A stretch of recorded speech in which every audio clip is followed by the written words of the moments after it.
Human rights are universal. What this means is everyone in the world has equal rights to things like freedom from discrimination, slavery, torture, and the right to education, employment, to express their opinions and have freedom of movement. After the horrors of the Second World War, the United Nations wrote a Declaration of Human Rights to help the world become a fairer and safer place for all. Most of the countries in the world are members of the United Nations and have made a public declaration to work towards everyone having equal rights. But in reality, not everyone is treated as if they have equal human rights. For example, throughout history, girls and women have not had the same rights as boys and men. This lack of equality is one of the main drivers of male violence against girls and women. This is why feminism exists. Feminism has had a lot of bad press over the years, but it simply means a belief in equal rights and opportunities for boys and girls and men and women. The thing is, being a girl or a woman is not the only thing that gets in the way of equal rights. Skin colour, culture, sexuality, gender diversity, age and disability can be some of the additional barriers to your human rights being recognised and respected.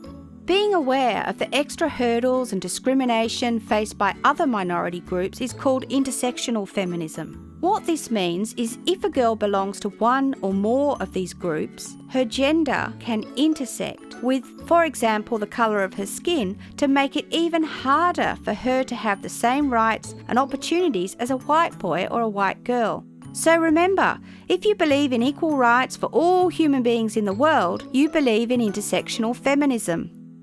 Big words, simple concepts. So, how can we change the world into a place that gives everyone equal rights and opportunities? Well, something we can do to address gender inequality is to make sure that all girls are aware of their rights. To know that someone is pushing up against one of your rights, you first need to know that you have that right. One way to understand how we learn about our rights is to imagine that the world is like a big, beautiful ocean. There are lots of colourful, friendly fish and dolphins in this ocean, and there are also sharks. You don't have to go looking for sharks to have them in your life. You can just be swimming around, minding your own business, and because there are a lot of them, you will bump into sharks. A shark becomes a shark when they choose to repeatedly use shark-like behaviours. So, what are shark-like behaviours? Well, these are behaviours that bang up against the rights of another person. Sharks can change into harmless dolphins if they recognise and respect the rights of others and choose to stop using shark-like behaviours. People of all genders can use shark-like behaviours, but like we saw in the statistics, girls and women are most in danger of being hurt by a man who has been shown and believes that he has more rights than girls do. Like the right to expect a girl to do whatever he wants. So how do girls learn about their rights and develop a strong shark cage with an alarm that tells them when someone is pushing up against a right? The thing is, we aren't born with shark cages. We all come into the world without a shark cage of human rights. Our caregivers, school communities, society, our leaders, and everyone we come in contact with when we are young contributes to the type of shark cage that is built for us. Each bar in the shark cage acts as a basic human right or a boundary.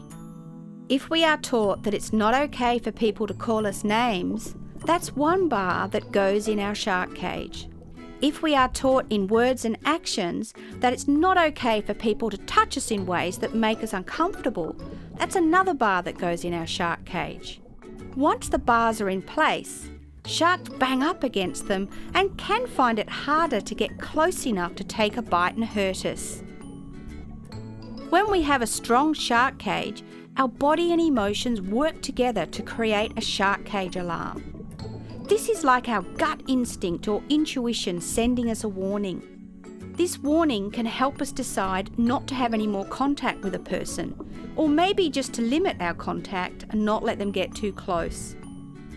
Sometimes we might not be able to get away or avoid the person, and we can feel really trapped. This is where it's very important to talk to a trusted adult or professional about what is happening so they can help us to be safe.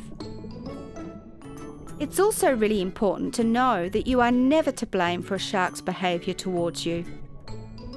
Only the shark is responsible for their actions, and sometimes it's not possible to avoid being bitten. Not everyone has been lucky enough to have had a really strong shark cage built for them when they were young. This might be because we had someone in our childhood who was hurting us. It's very hard to establish a shark cage of rights if somebody is already saying in their behaviour towards us that we don't have any rights. Some of us might have had caregivers who never had a strong shark cage themselves, so they didn't know how to help us to build one. Most of us have shark cages with missing bars that need some work. But the really good news is you're not stuck with the shark cage that was built for you when you were young. You can renovate your shark cage at any time. You just need the right support and tools. You can work out what bars you already have in your shark cage and what bars might need strengthening or adding. You can do work on your alarm system and put together a treasure chest of tools like healthy coping and self-care strategies. Your treasure chest can help you with your shark cage renovations and the ongoing maintenance work that's needed to keep your sense of human rights and self-worth strong.